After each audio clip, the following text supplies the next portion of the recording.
guys, this is Coach Hannah. This is Coach Bollinger. Can't wait till all this mess is over so we can get back to playing baseball. We miss you guys.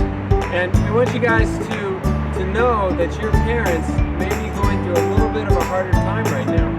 So we want you to work as hard as you can to obey them and do what they ask you to do, even better than you normally do, because we know you always do that. but we want you to do it even better than you normally do, because this is a hard time for them. Just think about them and think about doing something nice with them.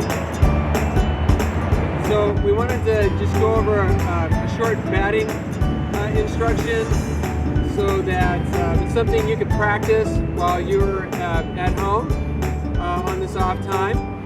I brought a batting tee and I have a bat, and I'm just using a tennis ball. Instead of a batting tee, maybe at home, maybe you're one of the lucky ones, maybe you have some paper, toilet paper, and you can stack them up on top of each other. Of course, these are kind of like gold right now, so maybe we don't want to use those. Anyway, so we're going to go through about 4 points here, and then I'll let you know at the end which ones are the most important. So first of all, we're going to get a good stance. We don't want our legs real stiff, or even if we bend our knees, if we're still stiff, it's not that good. So we want to be nice and comfortable, kind of rock back and forth, have your hands up here, not down here, okay? And hands together, so I have them right next to each other. So we're gonna do a step where we go a quarter foot with our quarter angle with our front foot, and then when we go through the swing, we're gonna twist our back foot, keep our leg down. I'm almost in an L down here. You see that? We keep down here. That gives us power. And then we're going to keep our eye on the ball. We're going to watch the bat go through the ball, okay? And I'm going to do that again, because when you go through the ball, we're watching the ball, but our bat is going to stay level. See, we're going to stay level, and we're keeping it level for a long time, trying to, as long as we can, keep it level, so when we hit the ball, it goes out and not down. And then we bring the bat around like that. Okay? So there's about 4 parts to that. The most important part, this is true for everybody, is to have your eye on the ball. You have to see the bat hit the ball. If you don't see the ball, then you can't hit it. Okay, so that is the most important of all those steps. The second most important thing is to have your bat level, okay? Because if your bat's level, the ball will go out there. If you swing like that, it goes right here. So if you are watching the ball, you're going to be able to hit it.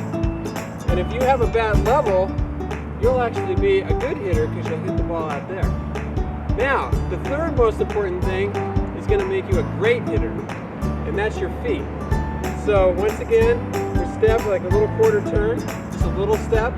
And when we go to swing, we twist our back foot, we keep it on the ground, and we have we're down low to give us power.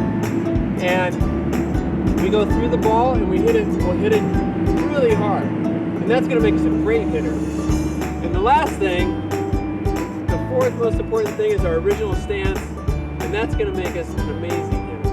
So we get kind of back, so the tee's in front of us a little bit, and we're trying to hit the ball in front of us. Then we're relaxed, and we have our hands back here. When we go to swing, we kind of back. It's called cocking. And you get back like this to give yourself some power. And you step and you swing through the ball, and then you'll be an amazing hitter because it'll go even farther.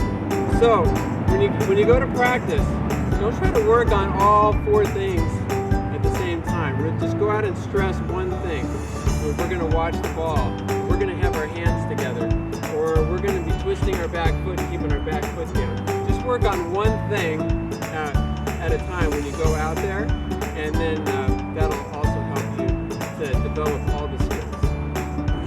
Okay, so we're going to throw this back to Coach Hannah, and he's going to give you a challenge that you can work on during the week.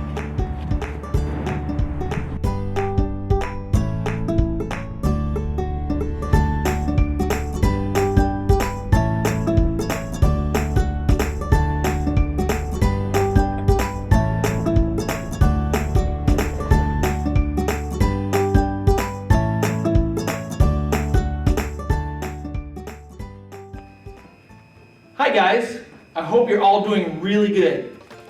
We miss you guys and we can't wait till this is all over. We can get back to playing some baseball. Today I have a little Bible lesson for you, and since Easter's coming up, I decided I was going to talk to you about Jesus. Now you guys know who Jesus is, right? It was God's one and only Son, and God sent him down to this earth so he could show us a way to get to heaven. Now when Jesus was on this earth, he did amazing things, and he taught us so many great things. But the one I'm going to focus on today is that Jesus protects and takes care of the people that belong to him. I have this little illustration to show you that when you follow Jesus, he protects you. Okay, this pepper represents all the bad things that can happen in this world. But if you love Jesus and are following him, then Jesus will protect you. Woo, that worked pretty good. Nothing can happen to you unless Jesus says, okay. So, back to our story. One time, Jesus' friends, they're called the disciples, were in a boat and they were crossing this huge lake. And all of a sudden, the wind started blowing, the waves were crashing over the side of the boat, and they were way out in the water and they were scared to death. And then to make things worse, they looked up and they saw somebody walking on the water. It scared them like you couldn't believe. How would you feel if you saw somebody walking on the water? They thought it was a ghost, okay? And so, but Jesus called out, said, don't worry, it's me, I'm here. And so Peter, one of his friends who was in the boat, said, Lord, if it's really you, tell me to come to you walking on the water. And Jesus said, come on. And Peter got out of the boat and started walking on the water. That's amazing. Have any of you guys ever walked on water? I don't think so. I've tried it and I sink like a rock. But as Peter was walking towards Jesus, he started looking around and he saw the waves and the waves crashing over and the wind and everything blowing, and he got really scared. The Bible says he was terrified and he started to sink. And he yelled, Lord, save me! And right then, Jesus reached down and grabbed him and pulled him up and took him over, and they both got in the boat. And it says that right when they got in the boat, the wind died.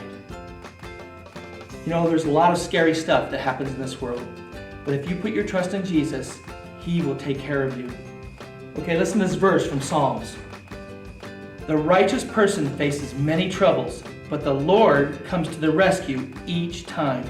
That is awesome. So just like Peter, when he started to sink, if you're in trouble, all you have to do is call out Jesus' name and ask him to help you. All right, we have a challenge for you guys this week. I want you to take the verse that we talked about in club meeting, Psalms 34:19. The righteous person faces many troubles, but the Lord comes to the rescue each time. And I want you to write that down and give it to somebody that you need to encourage. It could be a family member, it could be brother and sister, or a friend, or a neighbor, anybody. Okay, you can even mail it to somebody if you want to.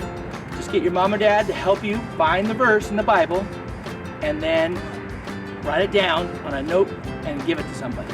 That's the challenge. And if you do it, text Mr. Bollinger or myself and let us know that you did it. Okay? Thanks a lot.